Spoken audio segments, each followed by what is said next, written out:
Good afternoon, everyone. My name is Fatima Alfa. Thank you, Omagala Uche, for inviting me to speak at this inaugural summit. I'll be giving an overview of the pursuit of education among Igalas. Education has many definitions, but for our purpose today, I'll say that it is to instruct and inform, to become aware and equipped with relevant information. It can take place both inside and outside the classroom.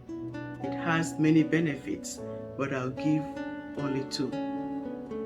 While education does not necessarily make you financially wealthy, it is a ticket out of poverty. It is a tool for putting decent meals on your dining table and a roof over your head, whether rented or owned. Also, education gives you the confidence to speak anywhere because you are well equipped with necessary and adequate knowledge. As a people, it is necessary now more than ever because of the rise in revisionism.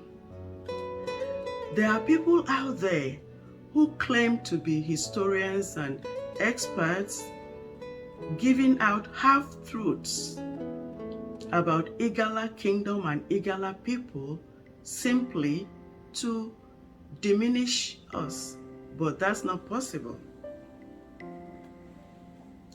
Formal education came into Igala land probably in the late 1930s or early 1940s, but our people did not embrace it widely.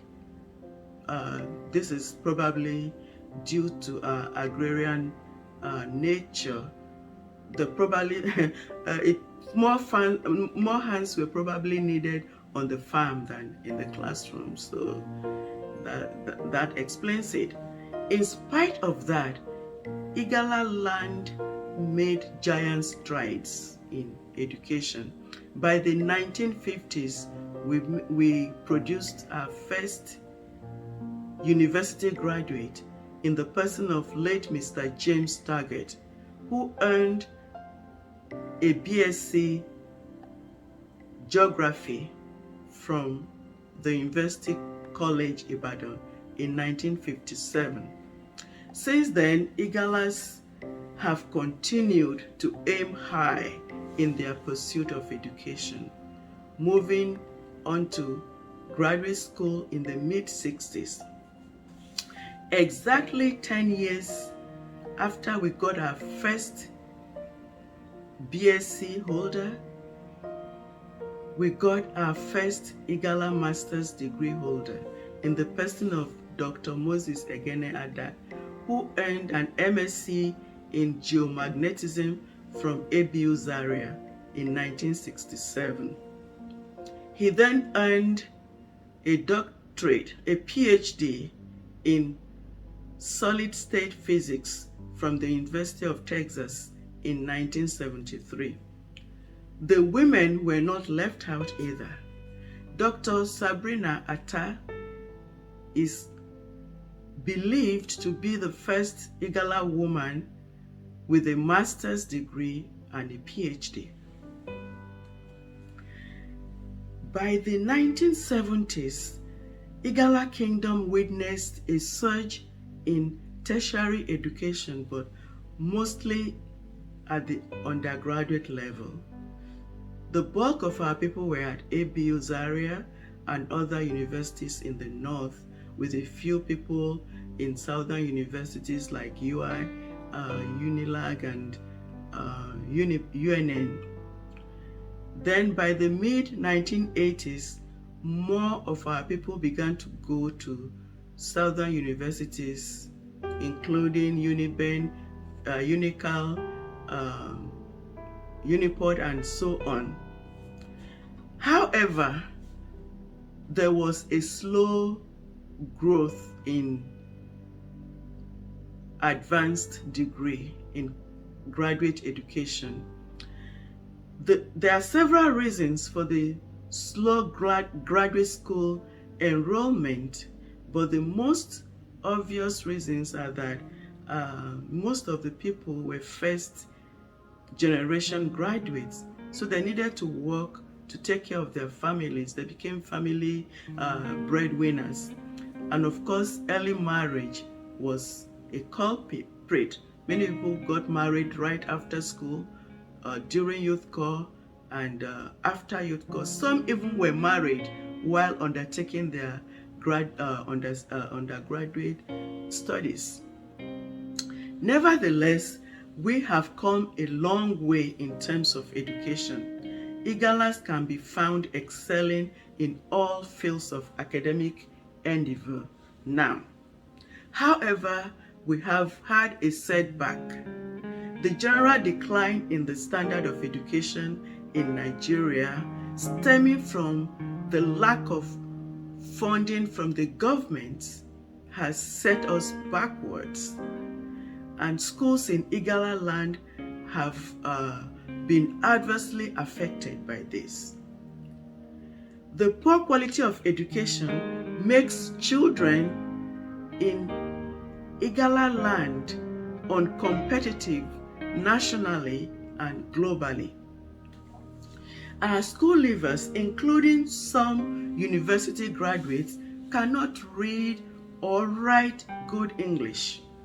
Therefore, the immediate task before us is to strengthen the foundation, that is our primary and secondary education. Nevertheless, we must press forward. We must continue on to all levels of tertiary education, especially the graduate level. We need more master's and doctorate degrees, because the best practices to problem solving today adopt a multidisciplinary approach. Therefore, we need experts in all fields: humanities, social sciences, business administration, medicine and allied medical fields, science, engineering and technology. Igala Kingdom needs philosophers, thinkers, writers, historians, archaeologists, anthropologists, scientists, and technologists. In fact, everybody, every professional who will consider the Igala interest and worldview in their contribution to problem solving at all levels when necessary, without intimidation, especially in our national discourse in Nigeria. We must continue to develop ourselves, both through formal and informal education. There are good schools in Nigeria. Look for funding to study in Nigeria and attend seminars abroad. It's cheaper for you to study in Nigeria. Trust me. You can enroll in part-time or full-time studies. The Nigerian Open University, or is it National Open University, is a good one because it has centers all over the country. If you want, other universities also have part-time programs. If you are interested in studying abroad, you need to look into funding both for international students outside the country and inside the country. Look in Great Britain and the rest of Europe and North America. However, you must note that these fundings may not cover room and board. So you'll have to find a way to take care of your accommodation, feeding, and other incidentals. Some schools in the US give full scholarships to students with high SAT and ACT scores, especially Howard University and other historically black colleges and universities. Many Nigerian students, especially from the Southwest, are taking advantage of these full scholarships directly from Nigeria. Yes, they come directly from Nigeria. For graduate studies, you need to look into Fulbright scholarship. It is a very good option, but highly competitive. In terms of informal education, read books. Reading is good for you because it improves your focus, memory, empathy, and communication skills. It can also reduce your stress and improve your mental health. Reading allows you to learn new things to help you succeed in all areas of your life, your business, your profession, your job, and relationships. Here are some recommended books. Daniel Kahneman's Thinking Fast and Thinking Slow, Adam Smith's The Wealth of Nations, Rick Warden's Purpose-Driven Life, and Daniel Bell's The Post-Industrial Society. Attend webinars.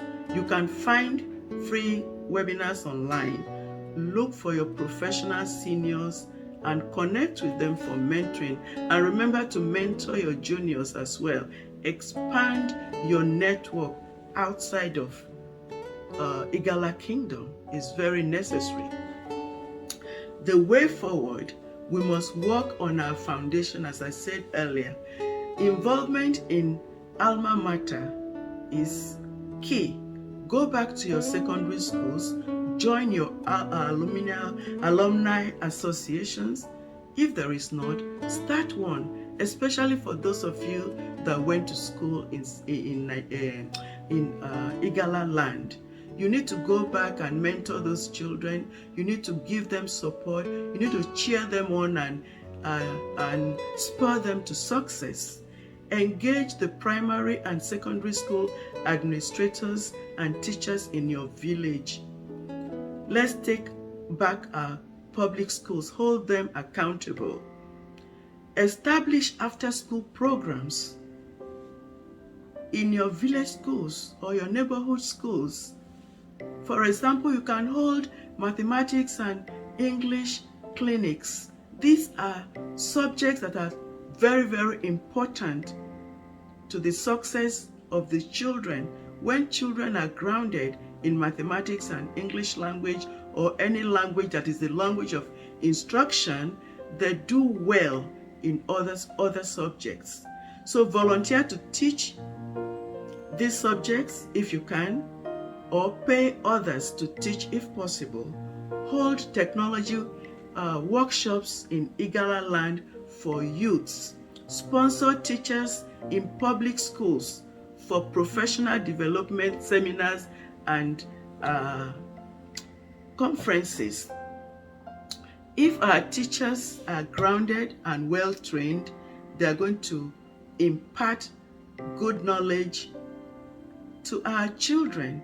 And so our children will be able to have good education and compete well outside. Adopt a child program. That is, you pick a child that you want to help with their school fees or whatever you want to help them with.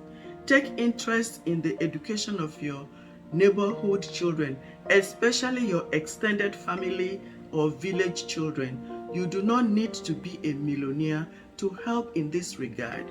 School fees in public schools are not that expensive. I think it's like 3,000 naira a year per child. I may be wrong.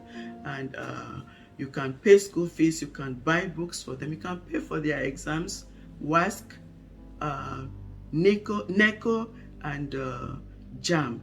Many children are struggling with to find fees for these exams.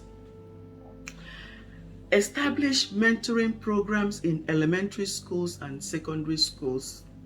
Give scholarships to both the high-flying and the struggling students who are indigent. You know, the struggling students need support. They need encouragement. And let me tell you, nobody is a dunce. Everybody is brilliant. We just have different learning styles. And yeah, we have different learning styles. So please help these people as much as you can. Thank you for listening.